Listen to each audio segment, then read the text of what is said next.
Et maintenant, interview avec Nanette, dans Libre Cours. Je suis avec Zena Nader-Selwan qui vient de publier Mots sur couleur. Est-ce que vous pouvez nous en dire un peu plus sur ce livre que vous sortez pour la première fois ? Alors, c'est mon premier ouvrage et comme je suis peintre et que je participe à des expositions et que j'ai fait plusieurs toiles déjà depuis plusieurs années, j'ai voulu mettre en images et en mots les couleurs de mes toiles. Et donc voilà, c'est une illustration de mes toiles à travers un ouvrage qui est finalement artistique, où on peut voir mes peintures et les textes qui vont avec. Ces textes sont très souvent poétiques. D'accord. Et vous avez choisi des thèmes particuliers ou il s'agit d'un ouvrage personnel, autobiographique ?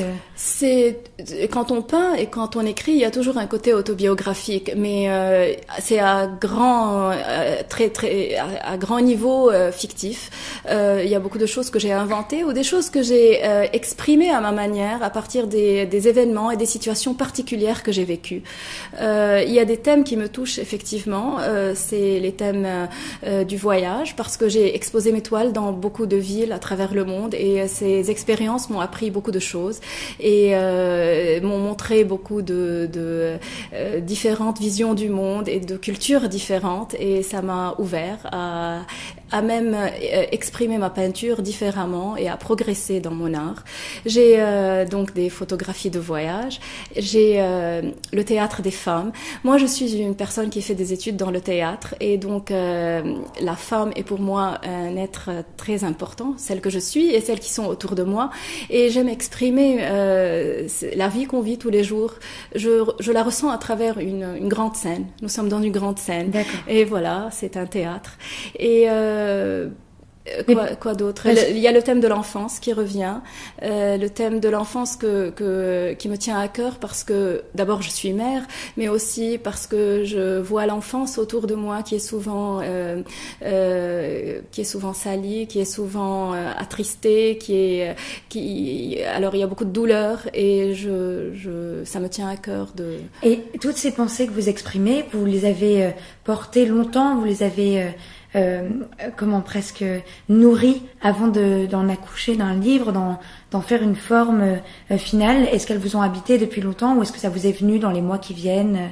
Non, il faut dire que d'abord les toiles ont été peintes au fil de plusieurs années passées, c'est-à-dire on peut même dire 10 ans.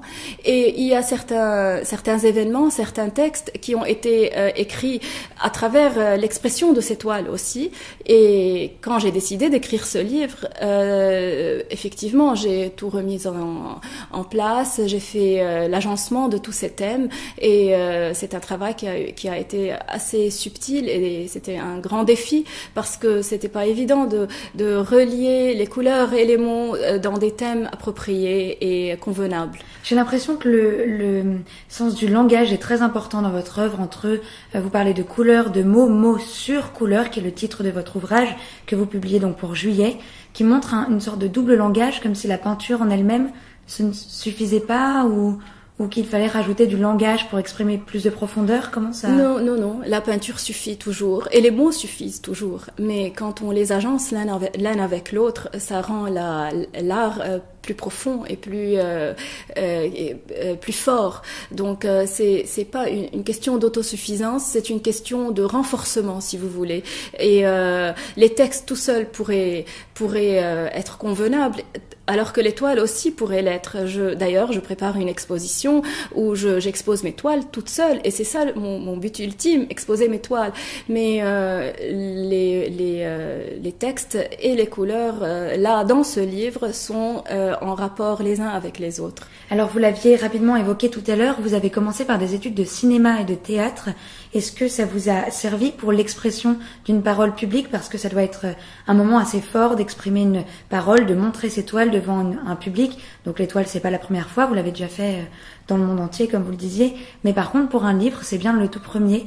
Est-ce Est-ce que ça ressemble au cinéma, au théâtre? En quoi ça vous aide? C'est une expression d'art qui est différente, mais quand on a touché à la photographie, au théâtre, on ressent une facilité, une subtile facilité de plus. Mais c'est toujours une expression personnelle. Et moi, je ressens le fait que tous les arts se retrouvent finalement, que ce soit par l'expression écrite ou l'expression orale ou l'expression cinématographique ou photographique. L'art est relié à travers plusieurs paramètres qui le touchent. Donc l'art est central dans votre réflexion. Pour vous, qu'est-ce que c'est que l'art? En quoi cela est-il important? Pourquoi en faire le cœur d'un projet personnel? L'art a toujours été le cœur de mon projet de vie. Donc, je vois tout à travers l'art, que ce soit ma vie personnelle, l'éducation de mes enfants, ma façon de voir le monde, les petits événements qui se passent tous les jours devant moi. Je ressens cela de façon artistique. C'est quelque chose qui coule dans mes veines depuis l'enfance. Et donc, c'est quelque chose qui va de soi pour moi. Donc, et puis les couleurs sont l'expression de la vie. Et l'art est la vie sans l'art, pour moi, serait tout à fait fade et terne. Et si on retourne aux chiffres, aux nombres, à la technologie, à l'état pur, ce serait vraiment trop sec par rapport à moi. Donc les couleurs sont l'expression de la vie. Pour vous, la vie passe par le regard et par cette illumination qui, d'ailleurs, sur votre couverture, c'est assez frappant. On y retrouve les couleurs primaires à peu près, oui, qui sautent aux yeux. Et c'est vraiment le cœur de votre technique, la couleur. Oui, la couleur. Et comme vous disiez que c'est l'illumination du regard, je dirais aussi que c'est l'illumination de l'esprit et de l'âme personnelle, parce que c'est ma façon de relater ma vision du monde et mon expression de mes sentiments. D'accord. Alors vous allez publier ce livre en juillet, Mots sur couleur. Vous avez signé donc jeudi à la galerie Abscisse. C'est ça. Le soir, donc vous avez dédicacé votre livre. Ce livre, pourquoi en faire un projet maintenant? À quoi est-il destiné? Il est destiné c'était un défi que je me suis lancé, un défi de plus. C'est une appréciation personnelle que j'ai voulu faire pour moi-même d'abord, pour mon propre bonheur. J'ai voulu avoir entre les mains, en tournant les pages, toutes les toiles que j'aime, qui me tiennent à cœur, parce que beaucoup d'entre elles ont été vendues et je ne les ai plus.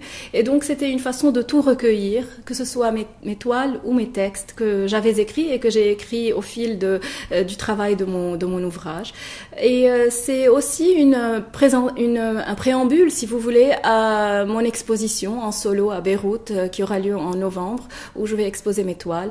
Et donc, c'est une nouvelle étape qui aura lieu. Et j'ai voulu clôturer ces dernières années par cet ouvrage pour commencer autre chose. D'accord, une synthèse pour un nouveau départ, donc. Oui, quelque chose comme ça. Vous donnez un but à cette cause-là ou... Alors, j'ai voulu aider l'association Basma, qui est une association humanitaire libanaise à but non lucratif, qui a été créée en 2002 et qui aide les familles dans le besoin.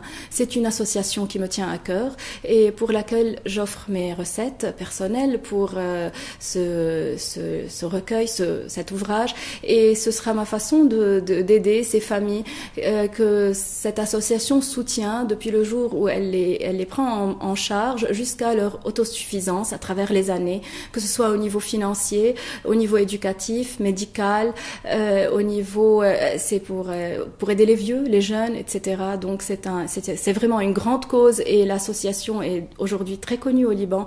C'est ma petite façon de venir, de pouvoir les aider, voilà. Bel engagement. Oui, je trouve qu'il faut toujours essayer de faire quelque chose, faire don des dons que nous avons, à travers les dons que nous avons, essayer d'aider. Tout rentre en jeu finalement.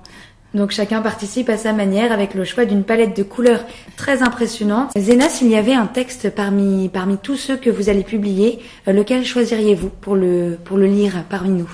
Alors ce serait difficile de choisir un seul, mais je vais choisir l'Olivier parce que c'est un texte qui me qui me tient à cœur et parce qu'il parle un peu de mon pays et il n'est pas très long, donc je vais le lire. Alors, c'est l'olivier. J'ai rencontré l'olivier hier. Il m'a offert son fruit. Il m'a dit que de cette terre, il n'en cultiverait pas de meilleure. Il m'a proposé son huile, je l'ai goûtée. Elle avait la saveur des tartines au thym et du labné au petit déjeuner. L'olivier s'est courbé. Il m'a arrosé de son histoire. J'y ai vu les montagnes du Liban et la fraîcheur des matins nouveaux. De ses branches délicates, j'ai eu un soupçon d'espoir. Sur le socle de son tronc solide, j'ai pu lire des décennies de gloire. Ces jolies branches me faisaient de l'ombre, elles me cachaient toutes ses peines. Quelques feuilles s'éparpillaient à mes pieds, elles écrivaient et réécriront ses souvenirs. Quelques-uns cernés par les ailes du temps, du bonheur dans un cœur d'enfant endolori, d'autres conçus de discours passionnés, de l'amour et des secrets chuchotés. Il est fait de sève, il est construit de bois, il offre des denrées précieuses, il s'enracine dans la terre de mon pays, il en a vu des vertes et des pas mûres, mais il garde sa grâce et son généreux don de soi. Il est cette olive que l'on savoure doucement, juste suffisamment pour ne pas se casser les dents en évitant le noyau. Alors c'est incroyable, on a l'impression d'avoir le tronc en face de nous et de pouvoir y passer la main. Pourquoi avoir écrit ce texte ? Parce que je rencontre très souvent des oliviers sur les routes que je prends en allant d'un endroit à l'autre dans mon pays, le Liban, dans les montagnes. Nous avons beaucoup d'oliviers et lorsque je les vois, je sens qu'ils me parlent, je les peins et j'ai écrit ce que je ressentais. Voilà, c'est un arbre qui me tient à cœur. Bien sûr, à part le cèdre du Liban, qui est notre grand symbole et notre gloire, l'olivier est aussi un arbre qui a une subtilité unique en son genre. Donc quand vous partez loin du Liban en tournée mondiale, comme vous faites régulièrement, je crois, vous emportez avec vous vos... C'est vrai, mais quand je vais en Italie, par exemple, je revois beaucoup d'oliviers, surtout dans les Pouilles, et donc c'est quelque chose qui me tient à cœur. Voilà. C'était Mots sur couleur de Zena Nader-Selouane qui donc publie ce livre en juillet et va exposer en solo à Beyrouth en novembre. Merci beaucoup Zena et bon courage. Je voudrais juste préciser que cet ouvrage a été publié dans les éditions Noir Blanc, etc. Et je voudrais remercier mes deux éditrices qui se sont données à cœur et à fond, Jessie Bali et Belinda Brahim, parce que sans elles ce livre n'aurait pas eu lieu. Merci donc aux éditrices aussi. Merci beaucoup Zena, bonne journée. Merci à vous.